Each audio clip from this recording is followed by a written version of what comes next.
Selamat datang teman-teman di kegiatan kami BLM 2023 yaitu Legis Tuket. Pada malam hari ini Legis Tuket akan saya bawa atau saya akan menjadi hostnya yaitu Tito Bivaldo Esnomihi. Di BLM Unsur saya juga menjabat sebagai sekretaris deputi. Pada malam hari ini Legis Tuket kedatangan tamu yang sangat spesial teman-teman, yaitu dari Ketua Komisi 1 BLM Unsur 2023. Mungkin langsung saja kita sapa. Halo Mas Torik, gimana kabarnya? Baik, alhamdulillah Tito. Mas Tito gimana kabarnya? Baik juga. Baik. Oke. Mungkin langsung saja ya Mas ya, langsung saja perkenalan diri terlebih dahulu gitu Mas. Boleh. Perkenalkan gitu, nama saya Torik Najmi Otaviantoro. Saya dari Fakultas Ekonomi Bisnis, jurusan Manajemen. Alhamdulillah saya untuk tahun sekarang pada periode BLM Unsur 2023 saya diamanahkan menjadi Ketua Komisi 1 gitu. Oh, Ketua Komisi 1. Nah, kalau boleh tahu ya Mas ya, Komisi 1 di BLM Unsur itu sendiri tugas dan perannya sebagai apa kalau boleh tahu? Oke, jadi kalau kita biasanya melihat di BLM gitu ya, di Badan Legislatif Mahasiswa Universitas Siliwangi, biasanya kan itu kan terdiri dari beberapa komisi. Kalau fungsi legislatif sendiri itu kan ada 3. Yang pertama itu ada legislasi, yang kedua itu ada administrasi dan anggaran, yang ketiga ada pengawasan gitu. Dan yang terakhir kita menambahkan fungsi tambahan gitulah di Komisi 4 gitu yang biasa kita tahu yaitu aspirasi, advokasi dan riset. Nah, saya sendiri di Komisi 1 sebagai legislasi. Tapi ketika kita di BLM Unsur itu tuh dinamai hukum dan perundang-undangan gitu. Nah, di hukum dan perundang-undangan ini dari Komisi 1 itu memiliki tugas dan juga wewenang yang sebenarnya sama gitu Mas Tito dengan komisi-komisi lain. Tapi kita punya tugas-tugas khusus. Tugas-tugas khusus tersebut seperti kita di Komisi 1 legislasi, hukum dan perundang-undangan. Kita di Komisi 1 ini kita merancang, kita mempersiapkan, kita juga menyempurnakan gitu terkait nanti ketika ada sebuah peraturan yang nantinya akan disahkan atau diundangkan gitu. Oh, begitu. Jadi secara tidak langsung itu Komisi 1 seperti yang membuat undang-undang ataupun mengamandemenkan undang-undang ataupun peraturan gitu. Betul, ya, Oke, betul. Oke, baik. Kalau boleh tahu ya, Komisi 1 itu ada siapa saja, terdiri dari siapa saja gitu? Oh iya, ini. Di Komisi 1 itu kita Komisi 1 BLM Unsur ya. Iya. Di Komisi 1 BLM Unsur kita ada 4 orang. Yang pertama itu ada ketua komisi. Alhamdulillah saya sendiri diamanahkan. Yang kedua itu ada sekretaris komisi. Sekretaris komisi itu ada Cica Septiana dari Fakultas Teknik. Lalu yang 2 anggota lainnya itu ada Devia Sarah Ayu Ramadhani dari Fakultas Keguruan dan Ilmu Pendidikan. Lalu yang terakhir itu ada Dikri Gunawan dari Fakultas Pertanian gitu. Oke. Jadi Komisi 1 itu dari 4 orang ya? Dari 4 orang. Satu ketua, satu sekretaris, 2 lagi anggota. Ya. Oke. Tadi menarik gitu tentang fungsi dari Komisi 1 yaitu legislasi gitu. Nah, kalau boleh tahu pada tahun 2023 ya sudah membuat beberapa peraturan atau sudah mengamandemenkan beberapa peraturan gitu? Oh iya gitu. Jadi di tahun sekarang itu kita sebenarnya sudah ada beberapa peraturan yang diundangkan gitu. Yang pertama itu kan terkait mekanisme pengawasan. Yang kedua itu kan terkait kayak ada penggantian antar waktu. Ada juga Mahkamah Ombus dan ada juga peraturan mengenai Ombus gitu. Itu ada beberapa peraturan yang disahkan pada tahun ini gitu, diundangkan pada tahun ini. Kalau untuk kedepannya apakah ada lagi atau ya bisa di-spill dikit gitu Mas Torik gitu? Jadi untuk sekarang ini untuk BLM Unsur gitu ya, mungkin kita dari BLM Unsur sedang ingin mengamandemen peraturannya. Mungkin kami pikir perlu dikaji lebih lanjut dan perlu diamandemen karena sudah ada beberapa hal yang mungkin tidak relevan gitu, seperti tata tertib persidangan gitu. Mungkin kita juga sekarang lagi kupas tuntas kode etik gitu. Jadi nanti kalau memang nanti ketika di pembahasan oleh Komisi 1 ataupun nanti ketika kita diskusi dengan kawan-kawan di internal BLM Unsur bahwasannya peraturan tersebut dikatakan memang sudah sedikit tidak relevan gitu, bisa kita amandemen gitu Mas Vito. Nah, untuk kedepannya mungkin akan ada beberapa peraturan lagi yang mungkin akan kita buat dan kita rancang gitu. Oke, sih. Lanjut lagi ya Mas Torik ya. Tadi kan sempat membahas tentang legislasi ataupun membuat peraturannya. Nah, kalau boleh tahu langkah-langkah ataupun teknis gitu. Apa aja sih sebelum kita membuat suatu peraturan kita mesti ngapain dulu gitu? Oke. Bisa dijelaskan gitu kepada teman-teman yang akan menonton lagi sedikit kali ini. Oke, jadi sebelum kita akan membicarakan teknis saja pembuatan teknis pembuatan daripada peraturan, tahap-tahapannya dari awal sampai diesahkan peraturan tersebut, sampai diundangkan peraturan tersebut. Kalau di Komisi 1 BLM Unsil itu, ketika kita ingin membuat atau merancang ataupun mengamandemen sebuah peraturan gitu, kita tentu melalui beberapa tingkat pembicaraan.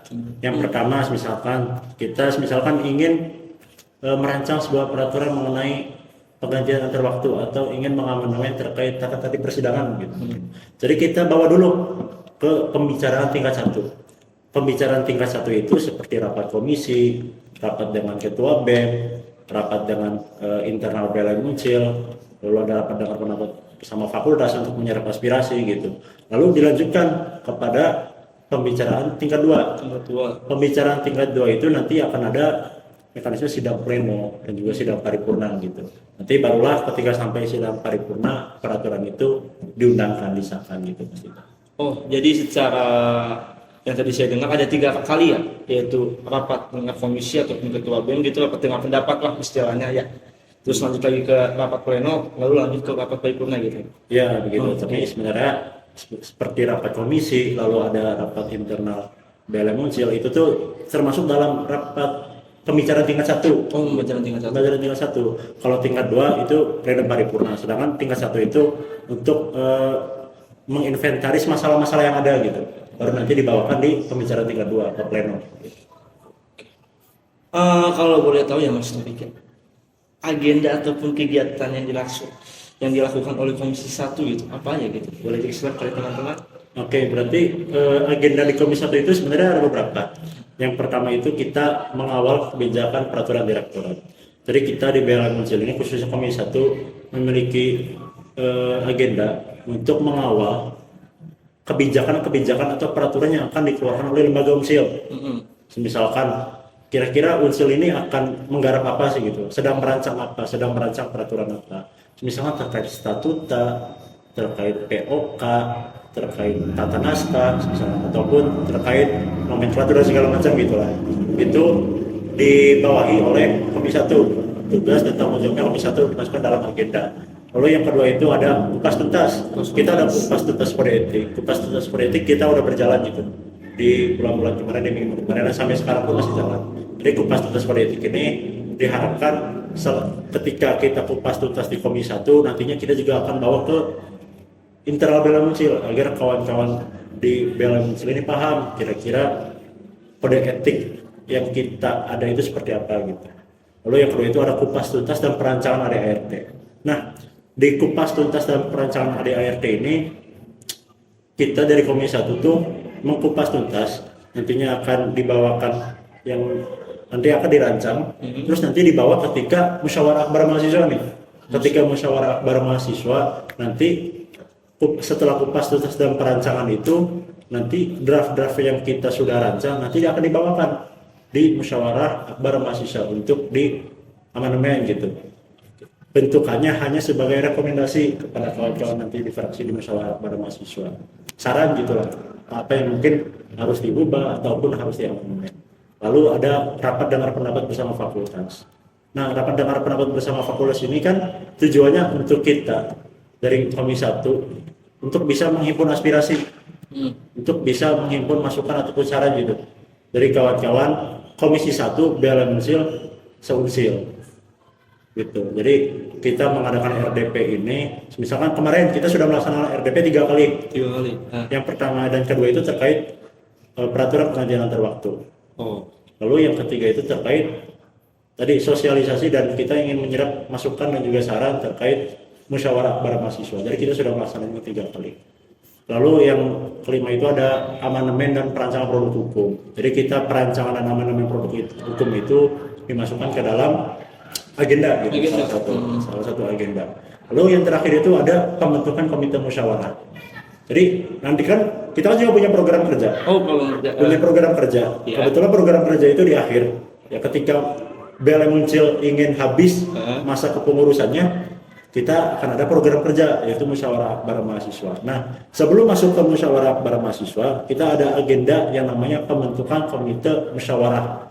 Jadi, pembentukan komite musyawarah ini nantinya bertujuan kita akan merekrut mahasiswa di luar anggota BLM Unsil untuk ikut menjadi panitia dalam program kerja musyawarah akbar mahasiswa. Mungkin begitu Mas Tito. Dari beberapa agenda yang ada di Komisi 1 gitu ataupun proker. Oke, sempat menarik gitu ya, karena kan sangat banyak sekali agenda, tetapi kalau untuk pokoknya cuma satu, lebih ke MAM gitu. Betul. Nah, kalau boleh tahu, MAM kan di akhir gitu ya Mas Torik ya, Iya. di bulan 12 gitu. Apakah pada saat ini sudah running atau bagaimana gitu terkait MAM ini gitu? Nah, kalau sekarang kan kita ingin menarik nih, kan musyawarah akbar mahasiswa itu dilaksanakan biasanya di akhir-akhir bulan, biasanya di bulan Desember ataupun di akhir November gitu. Nah, tapi sebelum masuk pada musyawarah akbar mahasiswa itu, tentu kita juga ada beberapa rangkaian gitu. Karena tujuan dari musyawarah akbar mahasiswa itu kan kita mendapatkan ketua BEM dan anggota BLM Unsil untuk periode tahun selanjutnya gitu. Kita juga di musyawarah akbar mahasiswa itu ada nanti rangkaiannya untuk melaporkan pertanggungjawaban BEM Unsil untuk periode tahun sekarang. Nah, tapi sebelum masuk ke situ, kita juga ada beberapa rangkaian yang biasanya dilaksanakan beberapa bulan ataupun beberapa minggu sebelum musyawarah akbar mahasiswa itu sendiri. Jadi musyawarah akbar mahasiswa ketika dilaksanakan bulan Desember, ada kemungkinan di beberapa bulan sebelumnya sudah ada rangkaian yang berjalan terus gitu. Sangat panjang ya. Betul. Mas Torik, hampir 2-3 bulan lah. Oke. Ini terkait MAM lagi ya, ingin menanyakan gitu. Apakah dari panitia MAM sendiri itu hanya anggota BLM Unsil atau terbuka untuk mahasiswa umum gitu? Kalau boleh tahu gitu. Nah, untuk anggota dari BLM Unsil itu sebenarnya untuk open panitia nih. Open panitia. Untuk komite musyawarah berarti.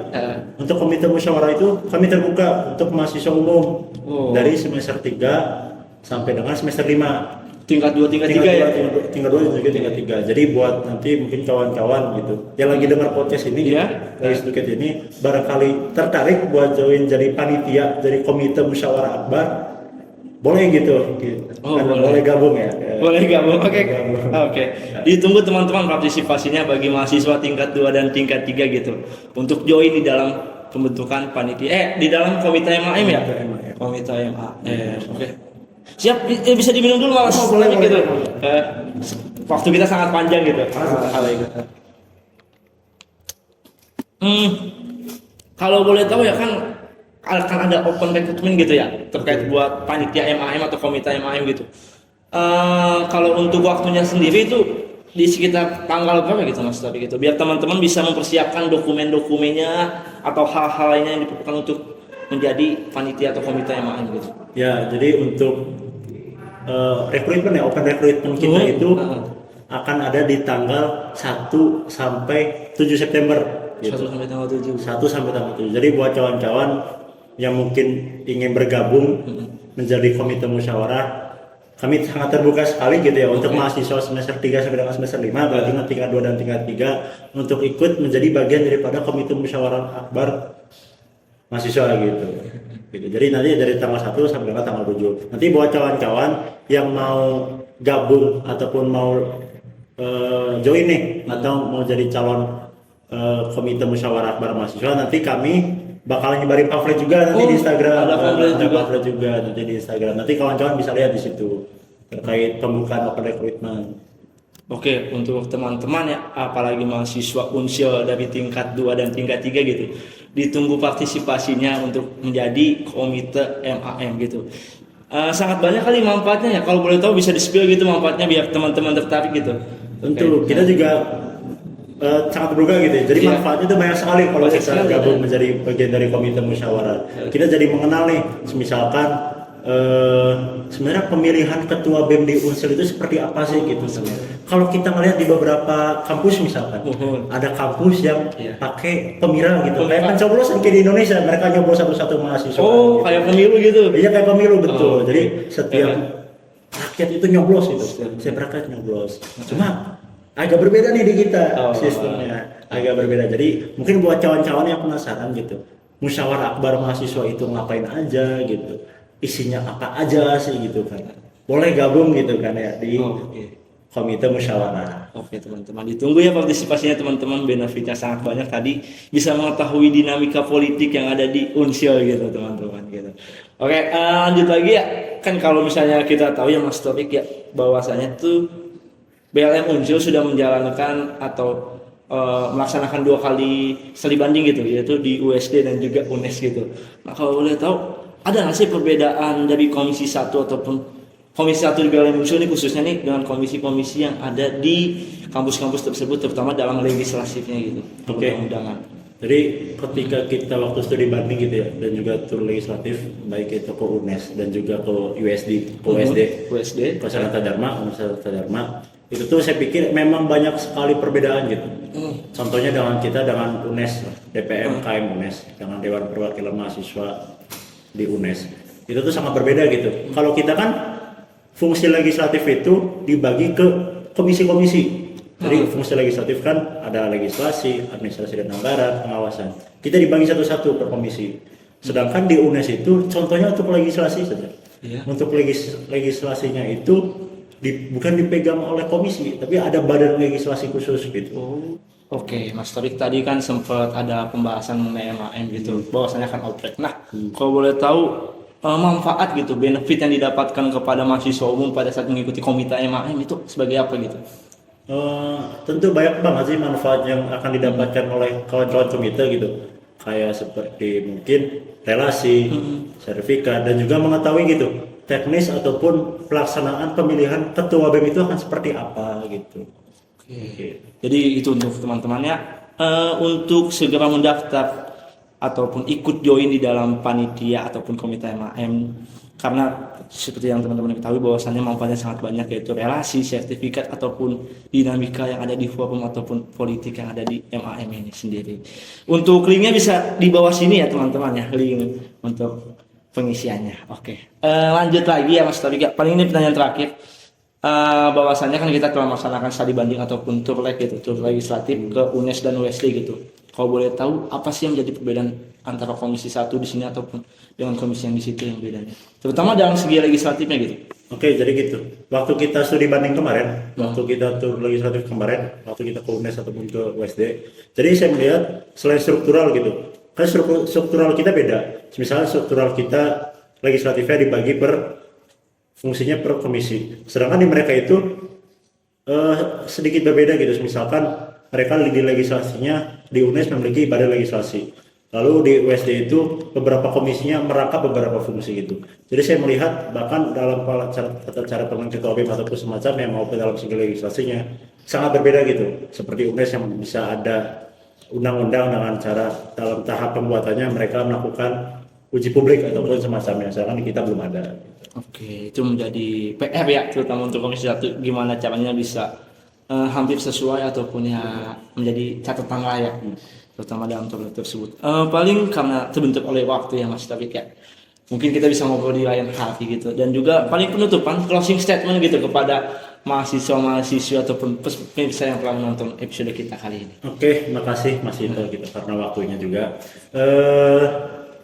Dari komisi 1 itu seperti yang tadi saya sudah mungkin jelaskan dari Mas Tito juga gitu, bahwasanya Komisi 1 itu di BLM Unsil memiliki fungsi legislasi, hukum dan perundang-undangan yang nantinya di Komisi 1 itu mempersiapkan, menyempurnakan dan juga sebagai fasilitator di mana peraturan itu akan dibuat ataupun dirancang ataupun nanti disahkan gitu.